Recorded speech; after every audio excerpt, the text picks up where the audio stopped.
ಮತದಾನದ ದಿನಾಂಕ ಹತ್ತಿರ ಬರ್ತಾ ಈಗ ಒಕ್ಕಲಿಗ ಅಸ್ತ್ರವನ್ನ ಬಿಡೋದಕ್ಕೆ ಶುರು ಮಾಡಿದ್ದಾರೆ ಕಾಂಗ್ರೆಸ್ನ ನಾಯಕರು ಮತ್ತು ಕುಮಾರಸ್ವಾಮಿ.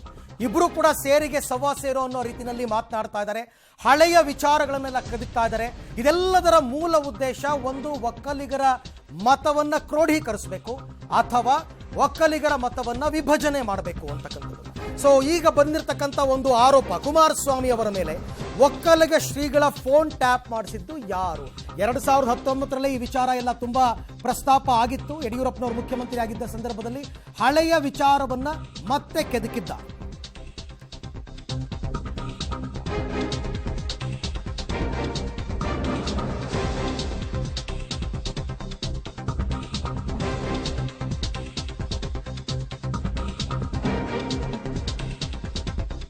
ಓಕೆ, ಕೆಲವೊಂದು ಆರೋಪಗಳು, ಗಂಭೀರವಾದ ಆರೋಪಗಳು ಬಂದಿದೆ ಕುಮಾರಸ್ವಾಮಿ ಅವರ ಮೇಲೆ ನೇರವಾಗಿ. ಒಕ್ಕಲಿಗ ಶ್ರೀಗಳು ಅಂದ್ರೆ ನಿರ್ಮಲಾನಂದ ಶ್ರೀಗಳ ಫೋನ್ ಟ್ಯಾಪ್ ಮಾಡಿಸಿದ್ದು ಯಾರು? ಈ ಆರೋಪವನ್ನ ಮಾಡಿದ್ದಾರೆ. ಲೋಕಸಮರದ ಹೊತ್ತಲ್ಲೇ ಕರ್ನಾಟಕದಲ್ಲಿ ಈಗ ಕದ್ದಾಲಿಕೆ ಕದನ ಮತ್ತೆ ಪ್ರಸ್ತಾಪ ಆಗಿದೆ.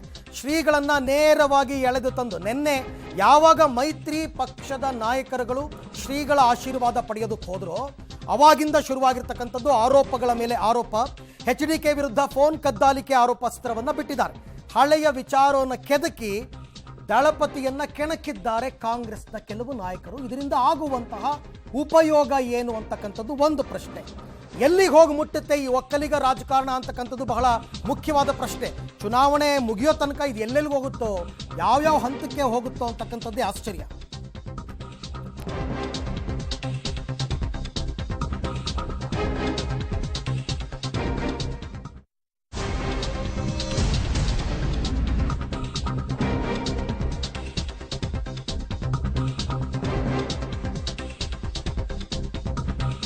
ಸಚಿವ ಚಲುವರಾಯಸ್ವಾಮಿ ಇವತ್ತು ಕುಮಾರಸ್ವಾಮಿ ಮೇಲೆ ಮಾಡಿರ್ತಕ್ಕಂಥ ಆರೋಪಗಳಿವೆಲ್ಲವೂ ಕೂಡ ನಿರ್ಮಲಾನಂದ ಶ್ರೀಗಳ ಫೋನ್ ಟ್ಯಾಪಿಂಗ್ ವಿಚಾರವನ್ನ ಕೆದಕ್ತಾರೆ. SM ಕೃಷ್ಣ ಅವರು 2ನೇ ಅವಧಿಗೆ ಮುಖ್ಯಮಂತ್ರಿ ಆಗೋದಕ್ಕೆ ಬಿಡಲಿಲ್ಲ ಅಂತಕ್ಕಂಥ ಆರೋಪವನ್ನ ಮಾಡ್ತಾರೆ. 2ನೇ ಮಠವನ್ನ ಸ್ಥಾಪನೆ ಮಾಡಿ ಒಕ್ಕಲಿಗ ಮತಗಳನ್ನು ವಿಭಜನೆ ಮಾಡಿದ್ರು ಅಂತಕ್ಕಂಥ ಆರೋಪವನ್ನ ಮಾಡ್ತಾರೆ. 2019ರಲ್ಲಿ ನಡೆದಿತ್ತು ಎನ್ನಲಾದ ಟೆಲಿಫೋನ್ ಕದ್ದಾಲಿಕೆ ವಿಚಾರವನ್ನ ಪ್ರಸ್ತಾಪ ಮಾಡ್ತಾರೆ. ಆಗ ಕುಮಾರಸ್ವಾಮಿ ಮುಖ್ಯಮಂತ್ರಿ ಆಗಿದ್ರು, ಅವರ ಸರ್ಕಾರದ ಮೇಲೆ ಕೇಳಿ ಬಂದಂತಹ ಆರೋಪ, ಆ ವಿಚಾರವನ್ನ ಪ್ರಸ್ತಾಪ ಮಾಡ್ತಾರೆ. ಚುನಾವಣೆಯ ಹೊಸ್ತಿಲಲ್ಲಿ ಅಥವಾ ಚುನಾವಣೆ ಹೊತ್ತಲ್ಲೇ ಈ ವಿಚಾರಗಳು ನಾಯಕರಿಗೆ ನೆನಪಿಗೆ ಬರೋದು ಯಾಕೆ? ಬೇರೆ ಸಂದರ್ಭದಲ್ಲಿ ನೆನಪಿಗೆ ಬರೋದೇ ಇಲ್ವಾ? ಹಾಗಾದ್ರೆ ಯಾವಾಗಲೂ ಯಾವ ವಿಚಾರವನ್ನು ಮಾತನಾಡಿದವರು ಈ ಚುನಾವಣೆ ಸಂದರ್ಭದಲ್ಲಿ ಯಾಕೆ ಹೀಗೆ? ಇದು ಪ್ರಶ್ನೆ. ಇದನ್ನ ರಾಜ್ಯದ ಜನರು ಎಲ್ಲ ರೀತಿಯಲ್ಲೂ ಕೂಡ ಯೋಚನೆ ಮಾಡಿ ಅರ್ಥವನ್ನ ಮಾಡ್ಕೋಬೇಕಾಗುತ್ತೆ.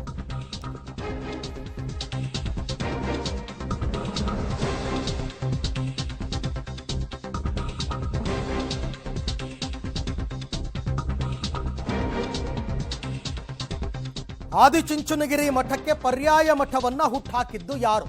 ಚಲುವರಾಯಸ್ವಾಮಿ ಅವರು ಕೇಳಿರ್ತಕ್ಕಂತಹ ಪ್ರಶ್ನೆ ಇದು. ಚುಂಚನಗಿರಿ ಮಠಕ್ಕೆ ಪರ್ಯಾಯವಾಗಿ ವಿಶ್ವ ಒಕ್ಕಲಿಗ ಮಠವನ್ನ ಸ್ಥಾಪಿಸಿದ್ದು ಯಾರು? ಸಮುದಾಯದ ಮಠವನ್ನ, ಅವರು ಹೇಳ್ತಾರೆ ಸಮುದಾಯದ ಮಠವನ್ನ ವಿಭಜಿಸಿ 2 ಮಠ ಕಟ್ಟಿದ್ರು, ಸಮುದಾಯವನ್ನ ಒಡೆದ್ರು. ಸಮುದಾಯದ ಮಠವನ್ನ ಒಡೆದ ಆರೋಪವನ್ನ ಮಾಡಿದ್ದಾರೆ ಚಲುವರಾಯಸ್ವಾಮಿ ಅವರು. ಗೌಡರ ಕುಟುಂಬವನ್ನ ಟಾರ್ಗೆಟ್ ಮಾಡಿ ಹಳೆ ವಿವಾದವನ್ನ ಕಾಂಗ್ರೆಸ್ನ ನಾಯಕರು ಕೆಣಕಿದ್ದಾರೆ. ಹಾಗಾದ್ರೆ ಚಲುವರಾಯಸ್ವಾಮಿ ಅವರು ಮಂತ್ರಿಗಳು ಆಡಿರ್ತಕ್ಕಂಥ ಮಾತುಗಳೇನೇನು ನೋಡೋಣ. ಇದೇ ನಿರ್ಮಲಾನಂದ ಸ್ವಾಮೀಜಿಯವರ ಫೋನ್ ಟ್ರ್ಯಾಪ್ ಮಾಡಿದ್ರಲ್ಲ, ಇದೇ ಕುಮಾರಸ್ವಾಮಿ ಅವ್ರ ಸರ್ಕಾರ ಇದ್ದಾಗ, ಅವರು ಅಧಿಕಾರದಲ್ಲಿದ್ದಾಗ. ಈಗ ಹೆಂಗೆ ಅವ್ರ ಹತ್ರ ಹೋಗಿ ಆಶೀರ್ವಾದ ಕೇಳ್ತಾರೆ? ಈಗ ಮಠಕ್ಕೆ JSS ಮಠ ಇರ್ಬೋದು, ಸಿದ್ಧಗಂಗೆ ಇರ್ಬೋದು, ಚುಂಚನಗಿರಿ ಇರ್ಬೋದು, ನಾವು ಹೋಗಿದ್ದೀವಿ, ಅವರು ಹೋಗ್ತಾರೆ. ಅದು ಸರ್ವೇ ಸಾಮಾನ್ಯ. ಮಠಕ್ಕೆ ಹೋಗ್ತಕ್ಕಂಥದ್ದು ಅಭ್ಯರ್ಥಿಗಳು, ಪಕ್ಷದ ನಾಯಕರು. ಬಟ್ ಆದರೆ ಇವರು ಫೋನ್ ಟ್ರ್ಯಾಪ್ ಮಾಡಿದ್ದಾರೆ. ಬಾಲಗಂಗಾಧರ ಸ್ವಾಮೀಜಿಗೆ ಎಷ್ಟು ಕಿರುಕುಳ ಕೊಟ್ಟರು. 2ನೇ ಮಠ ಹುಟ್ಟಾಕ್ತಾರೆ ಯಾರು? ಕೆಂಗೇರಿನಲ್ಲಿ. ನಾನು ಜನತಾ ದಳದಲ್ಲೇ ಇದ್ದೆ. ಬಾಲಗಂಗಾಧರ ಸ್ವಾಮೀಜಿಯ ವಿರುದ್ಧ 2ನೇ ಮಠವನ್ನು ಪ್ಯಾರಲಲ್ ಬೆಳೆಸಬೇಕು ಅಂತ ಮಾಡಿದವರು ಯಾರು?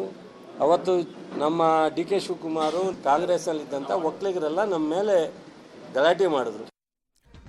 ಏನು ಚಲುವರಾಯಸ್ವಾಮಿ ಅವರು ಮಾಡಿರ್ತಕ್ಕಂಥ ಆರೋಪಗಳನ್ನ ಮಾರ್ಮಿಕವಾಗಿಯೇ ಎಂಡೋರ್ಸ್ ಮಾಡಿದ್ದಾರೆ ಉಪಮುಖ್ಯಮಂತ್ರಿ DK ಶಿವಕುಮಾರ್. ಅದೆಲ್ಲ ಕಳೆದೋದ ವಿಚಾರ ಬಿಟ್ಟುಬಿಡಿ, ಮನಸ್ಸು ತುಂಬಾ ನೋವಾಗುತ್ತೆ ಅಂತ ಹೇಳಿದ್ದಾರೆ.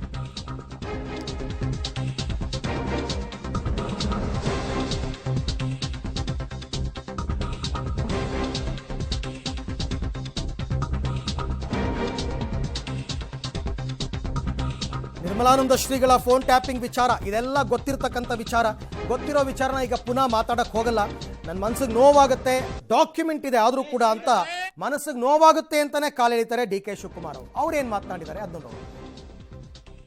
ನೋಡಪ್ಪ, ಇದನ್ನ ಗೊತ್ತಿರೋವಂಥ ವಿಚಾರನೇ, ನಾನು ಈಗ ಮಾತಾಡಕ್ಕೆ ಹೋಗಲ್ಲ, ಅದನ್ನು ನಾನು ಆಮೇಲೆ ಮಾತಾಡ್ತೀನಿ.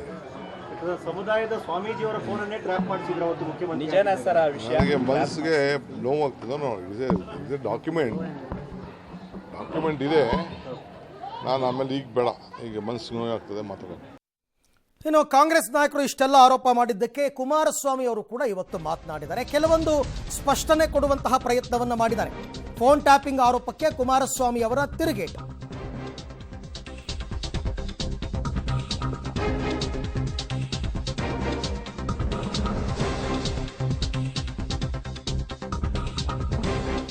ಇದು ನನಗೆ ಸಂಬಂಧಪಡದ ವಿಚಾರ. ಇನ್ನೊಬ್ಬರ ಫೋನ್ ಟ್ಯಾಪ್ ಮಾಡುವ ಅಗತ್ಯತೆ ನನಗೇನು? ನಾವು ಮಠವನ್ನ ಒಡೆದಿಲ್ಲ, ಬೆಳೆಸಿದೀವಿ ಅಂತ ಹೇಳ್ತಾರೆ. ಇನ್ನೊಂದು ಮಠ ಇರಲಿ ಅಂತ ಮಾಡಿದ್ದಷ್ಟೇ. ದೊಡ್ಡ ಸಮುದಾಯಕ್ಕೆ ಎರಡೆರಡು ಮಠಗಳು ಬೇಡವಾ? ಇರಲಿ ಅಂತ ಮಾಡಿದ್ದು. ಬೇರೆ ಸಮಾಜಗಳಲ್ಲಿ ಎಷ್ಟೆಷ್ಟು ಮಠಗಳಿಲ್ಲ, ನಮ್ಮಲ್ಲಿ 2 ಮಠ ಮಾಡಿದ ತಕ್ಷಣ ಮಠ ಒಡೆದ್ರು ಅಂತಕ್ಕಂಥ ಆರೋಪ ಯಾಕೆ? ಈ ತರ ಮಾತನಾಡಿದರೆ ಏನು ಹೇಳಿದಾರೆ ಅದನ್ನು ಕೇಳ್ಬೋದು. ಅದರ ಬಗ್ಗೆನೂ ತನಿಖೆ ಮಾಡಲಿಲ್ಲ. ತನಿಖೆ ಇಲ್ಲಿಗೆ ಬಂದಿತ್ತು. ಈಗ ನನಗೆ ಸಂಬಂಧ ಇಲ್ಲದೆ ಇರೋದು, ನಾನು ಇನ್ನೊಬ್ಬರ ಟೆಲಿಫೋನ್ ಟ್ಯಾಪಿಂಗ್ ಮಾಡ್ತಕ್ಕಂಥ ಅವಶ್ಯಕತೆ ನನಗೇನಿತ್ತು? ನನಗೆ ಆ ಥರ ಇದ್ದಿದ್ರೆ, ಟೆಲಿಫೋನ್ ಟ್ಯಾಪಿಂಗ್ ಮಾಡ್ಕೊಂಡಿದ್ದಿದ್ರೆ ನಾನು ಸರ್ಕಾರ ಹೋಗಕ್ಕೆ ಬಿಡ್ತಿದ್ನಾ? ನಾನು ಸರ್ಕಾರ ಹೋಗೋದು ಅವತ್ತು. ಅದರಿಂದ ಇಲ್ಲಿ ರಾಜಕಾರಣದಲ್ಲಿ ಹಲವಾರು ರೀತಿಯಲ್ಲಿ ಅಪಪ್ರಚಾರಗಳು ಮಾಡ್ತಕ್ಕಂಥದ್ದು, ಅದರ ಮುಖಾಂತರ ಯಶಸ್ಸು ಕಾಣ್ತೀವಿ ಅಂತ ಕೆಲವರು ತಿಳ್ಕೊಂಡಿದ್ದಾರೆ. ನಮ್ಮಲ್ಲೂ ದೊಡ್ಡದಾಗಿ ವಾಸ್ಟಾಗಿ ಬೆಳಕಳ್ಳಿ ಅಂತ ಆ ಟೈಮಲ್ಲಿ ಯಾರೋ ಒಬ್ಬರು ಸ್ವಾಮೀಜಿನ ಬೆಳೆಸಬೇಕದು ವಿಶ್ವ ಒಕ್ಕಲಿಗರ. ಅವತ್ತು ನಮ್ಮ ಕೃಷ್ಣ ಅವರು, ಕೇರ್ಪೇಟೆ ಕೃಷ್ಣ ಅವರು, ಇನ್ನೂ ಯಾರ್ಯಾರು ಇದ್ರು, ಎಲ್ಲ ಕಾಂಗ್ರೆಸ್ನಲ್ಲೇ ಅವರೆಲ್ಲ ಕೆಲವರು ಅಲ್ಲಿ ಹೋಗ್ಬಿಟ್ಟವ್ರೆ. ಅವರೆಲ್ಲ ಸೇರೇ ಬೆಳೆಸಬೇಕು ಅಂತ ಬಂದ್ರಪ್ಪ. ಏನು ಇರಲಿ, ಇನ್ನೊಂದು ಮಠ ಬೆಳಕಳ್ಳಿ ಅಂತ ಬೆಳೆಸಿದ್ರು. ಅವರ ವಿರುದ್ಧ ಪರ್ಯಾಯವಾಗಿ ಬೆಳೆಸಿದ್ದ. ಇನ್ನೊಬ್ಬರು ಸ್ವಾಮೀಜಿ ಇದ್ದರೆ ಅವ್ರದ್ದು ಆಶೀರ್ವಾದ ಸಿಗಲಿ ಅಂತ ಮಾಡಿದ್ದೀವಿ. ಪರ್ಯಾಯ ಮಾಡಿದ್ದಲ್ಲ. ಇದೇ ಜಿ ಟಿ ದೇವೇಗೌಡ, ಇದೇ ಶಿವಲಿಂಗೇಗೌಡ, ಇವರು ನಮ್ಮ ಚನ್ನರಾಯಪಟ್ಟಣದ MLA, ಅವರೆಲ್ಲ ಜೊತೆಲೇ ಇದ್ರಲ್ಲ. ನಾನು ಇವ್ರು ಬಾಂಬೆಗೆ ಹೋಗಿ ಹೋಟ್ಲ್ ಮುಂದೆ ಕೂತ್ಕೊಂಡಾಗ ಟೆಲ್ಮಿ ಏನು ವಿಷಯ ಕೊಟ್ಟೆ ಅಂತ ಚರ್ಚೆ ಕರೀರಿ. ಅದೆಲ್ಲ ಡಿ ಕೆ ಶಿವಕುಮಾರ್ ಮಾಡಿರುವಂತದ್ದು ಸುಮ್ಮನೆ ಡ್ರಾಮಾ. ಏನು ನಿಜವಾಗಿಯೂ ನಂಗೆ ರಾಜಕೀಯವಾಗಿ ವಿಷಯ ಕೊಟ್ಬಿಟ್ರು. ನನ್ನ ಬ್ಲಡ್ಡಲ್ಲೇ ಇಲ್ಲ. ಏನಿದೆ, I am a straight fighter and a street fighter also. ಅವರೇನೋ I am a street fighter ಅಂತ. ಹೌದು, ನೀವು ಸ್ಟ್ರೈಟ್ ಫೈಟರ್ ಕಣಪ್ಪ. ಯಾವ ಕೊತ್ವಾಲ್ ರಾಮಚಂದ್ರ ಹತ್ರ ಗಡಿಲಿ ಬಂದಿರೋ ನೀವು ಸ್ಟ್ರೈಟ್ ಫೈಟರ್ ಆಗಿದೆ. ವಿಧಾನಸೌಧದಲ್ಲಿ ಕೂತು ಫೈಟ್ ಮಾಡ್ತೀರಾ? ನೀವು ಬಂದಿರೋ ಬ್ಯಾಕ್ಗ್ರೌಂಡೇ ಅದಲ್ವಾ? ಅದರಿಂದ ಮಾತಾಡಿ. ನಿಮ್ಮ ಮದ ಇದೆಯಲ್ಲ ದುಡ್ಡಿಂದು, ಏನು ಕಷ್ಟಪಟ್ಟು ಸಂಪಾದನೆ ಮಾಡಿದ್ರ? ಪಾಪ ಅವನು ಯಾರೋ ಬೀಳ್ತಾನೆ. ನಂದು ಮೊನ್ನೆ ನಾಮಿನೇಷನ್ ಪತ್ರ ಸಲ್ಲಿಸಿದಾಗ ನಾನೇನು ಆಸ್ತಿ ವಿವರ ಕೊಟ್ಟಿದ್ದೇನೆ, ಏನು ಆಲೂಗಡ್ಡೆ ಬೆಳೆದು ಕುಮಾರಸ್ವಾಮಿ ದುಡ್ಡು ಮಾಡಿದ್ರ ಅಂತ. ಬಂದು ನೋಡಪ್ಪ ಮಾನಭಾವರೇ, ನಾನು ಬಿಡದಿದ್ದ ತೋಟ ಹೇಗಿಟ್ಟಿದ್ದೀನಿ. ರೈತನ ಮಗ ಒಂದು ತೋಟ ಹೇಗಿಡ